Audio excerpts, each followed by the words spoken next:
Good morning, everyone, and welcome to Farm Bill Friday on Facebook Live. My name is Rochelle Sparko, and I am the Policy Director at the Carolina Farm Stewardship Association.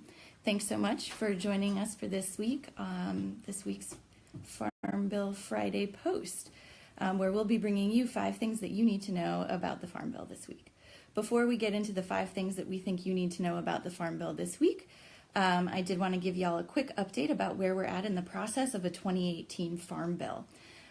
So as you probably know, if you've been watching Farm Bill Fridays, Congress has been on recess, which means that the members are not conducting business up in DC. Many of them have been home in district for these past 2 weeks. Today's the last day of the congressional recess, and they will all be heading back to Washington, D.C. To begin the people's business again on Monday. So hopefully next week we'll have an update for you about how the Farm Bill process is actually moving for the 2018 bill. Until then, we're going to keep learning about what's in the current Farm Bill and in historical Farm Bills, so make sure that you all have some context through which to understand the 2018 bill. So with that, let's dive right in. So this week we'll be talking about 5 things that we think you need to know about the credit title. And you will get to see my inner wonk come out this week. Credit's a thing I really enjoy talking about, and it gets into the weeds quickly. I've tried to be kind of close to the surface here and get you all a basic understanding. So feel free to ask questions in the comments or give us a thumbs up when you think we're doing a good job. All right, so first let's take a look at our very familiar now list of Farm Bill titles from the 2014 Farm Bill. So you can see here that the 5th title or bucket of the Farm Bill in 2014 was the credit title. Great. So why do we need a credit title in the Farm Bill? So the first thing that we think that you need to know about the credit title this week is that farms are businesses and they need access to credit and capital in order to be successful. Farms require a huge initial investment to get started. You need to buy land, you may need to buy equipment, you may need to buy seeds, livestock, inputs, and you need to do all of that long before you're going to see any kind of return. So it's really expensive to get started, and access to credit makes it possible. It's also very difficult sometimes for farms to keep operating, even once they have all the equipment and the land in place. And so farms also need access to lines of credit so that they can buy the things they need for their ongoing expenses, both on farm and to meet their living expenses while they're waiting for harvest. And so this has proved to be so important that it gets a spot in the Farm Bill. The second thing that we think that you need to know about the credit title this week is that some farms can't qualify for loans from commercial lenders, right? So when I want to buy a house, or you all want to buy a house or get a line of credit, oftentimes you'll approach a bank, your neighborhood bank or a large institution that has offices around the country or around the world, fill out an application and be able to access credit. For some farmers, that's not possible. And so the credit title tries to address the needs of farmers who are not likely to qualify for loans from traditional lending institutions. About 8 to 10% of farm debt in the United States is held by the Farm Services Agency. So the Farm Services Agency is an office within the USDA, and that office does make loans directly to farmers. And so they hold some portion of the debt, and those 8 to 10% of the farm debt that they're holding on behalf of farm borrowers who were not able to get credit elsewhere. FSA, or the Farm Services Agency, is a lender of last resort. So basically a farm can't borrow from them, or a farmer can't borrow from them unless and until they've attempted to get credit elsewhere and have been turned down. The farms served by FSA loans are often small production operations, and they also tend to be farms that are operated by beginning farmers, minority farmers, and veteran and female farmers. Those are the folks that are the least likely to be served by the traditional credit market. So folks we kind of like and would like to see get into farming. The third thing that we think that you need to know about the credit title this week is that Farm Bill credit programs include loan products that help farmers start or expand a farm. They fund ongoing operations, and they make microloans. All right, so here's where we're going to get into the sort of boring part of today's discussion, but you need to understand what farm credit is available through the FSA office in order for us to talk about the fun stuff. So the credit titles loan programs include things that we're going to put in our now very familiar title bucket. Today, we're going to be talking about 4 or 5 different types of loan products. So there's 4 major farm loan programs that exist in this title.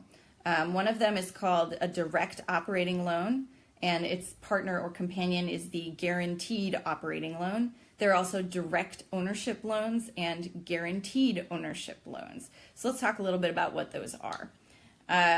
So a direct operating loan would enable a farmer to, say, buy livestock like this adorable pig, right? So an operating loan enables farmers to get credit to buy the things that they need to keep their operation going, whether that's a pig, a chicken, a cow, or many of those, or seeds, or a new tractor. I was hoping I'd have a toy tractor, but my toy tractor is still on the road to the office. And those loans are direct and guaranteed loans. We'll talk about the difference between those two in a moment, but the operating loan piece is the important part for now. Then we also have direct and guaranteed ownership loans. So this one's maybe a little easier to understand, and I'm going to bring back from our conservation title, our jar full of dirt or soil. Ownership loans, both direct and guaranteed, help farms be able to purchase land to either start or expand an operation. So we're going to stick those in our title bucket as well. All right, so what is the difference between a guaranteed loan and a direct loan?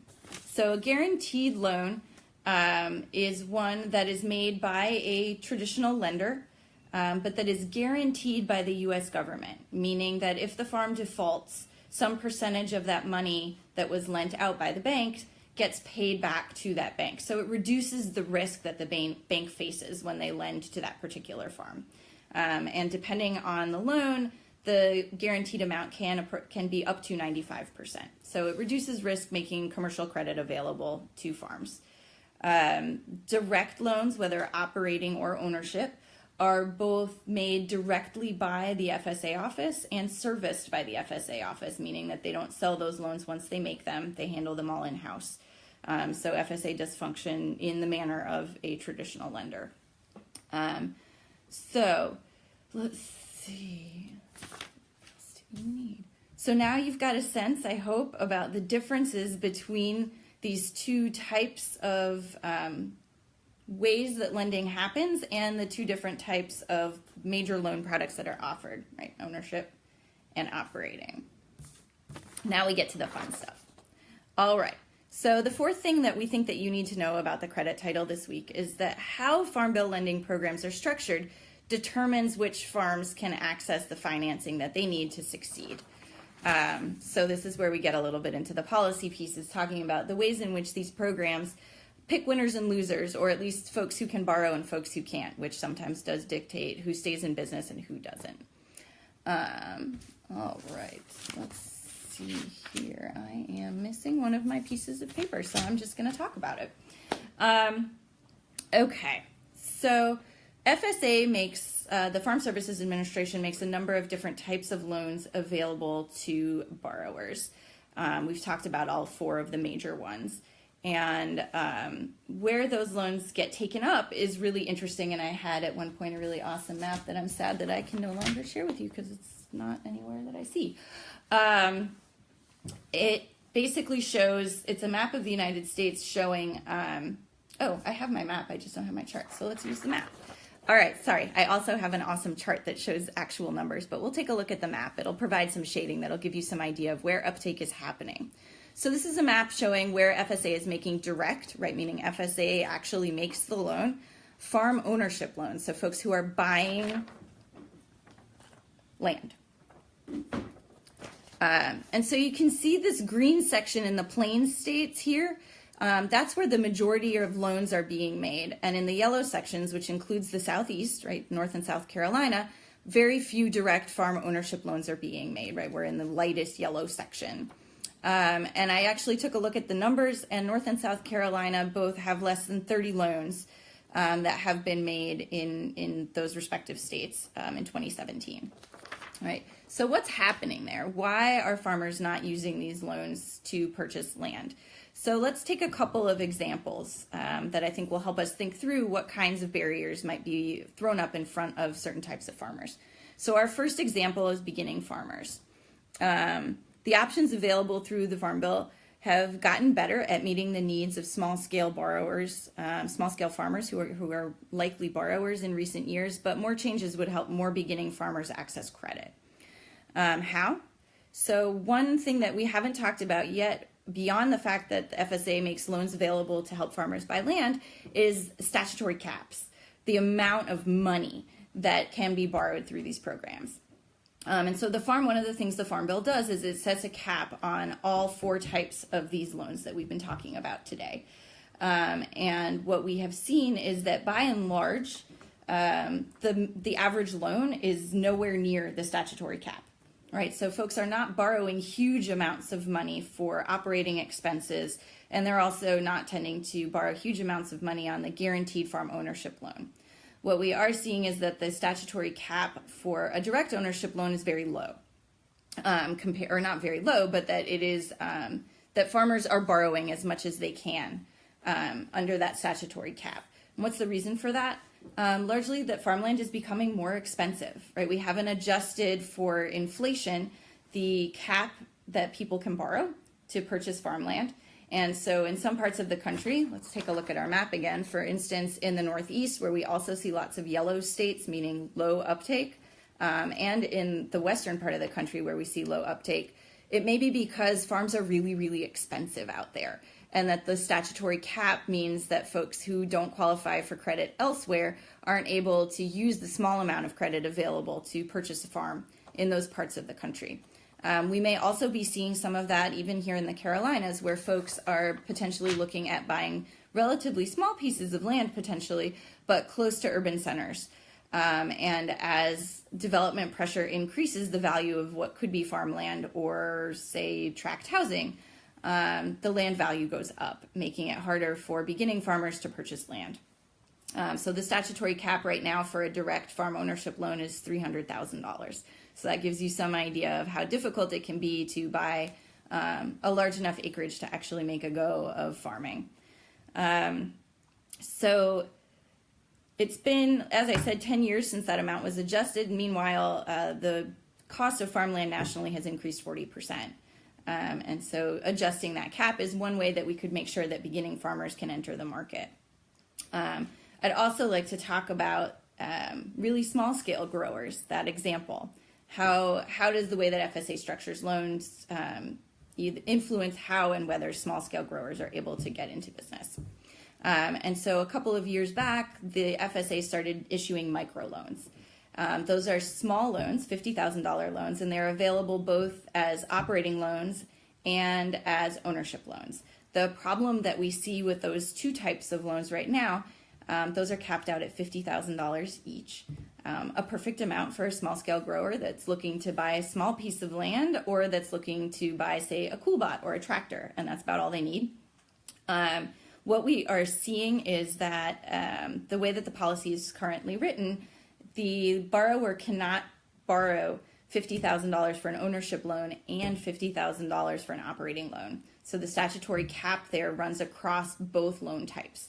And so that makes it really difficult. A farmer might be able to borrow money to purchase land, but they would then not be able to borrow a small amount of money from FSA to actually start operating their farm. So we're hoping to see some policy change there. Another group of farmers that can be affected by the way in which the Farm Bill structures loans are minority farmers. Again, FSA only made a very small number of loans in North and South Carolina, and that held true across the Southeast. In South Carolina, North Carolina, Mississippi, Alabama, Georgia, and Florida in 2017. So all those states together, FSA only made about 200 loans. So here's our little map again, right? You see this whole region here is where FSA is making a very, very small number of loans.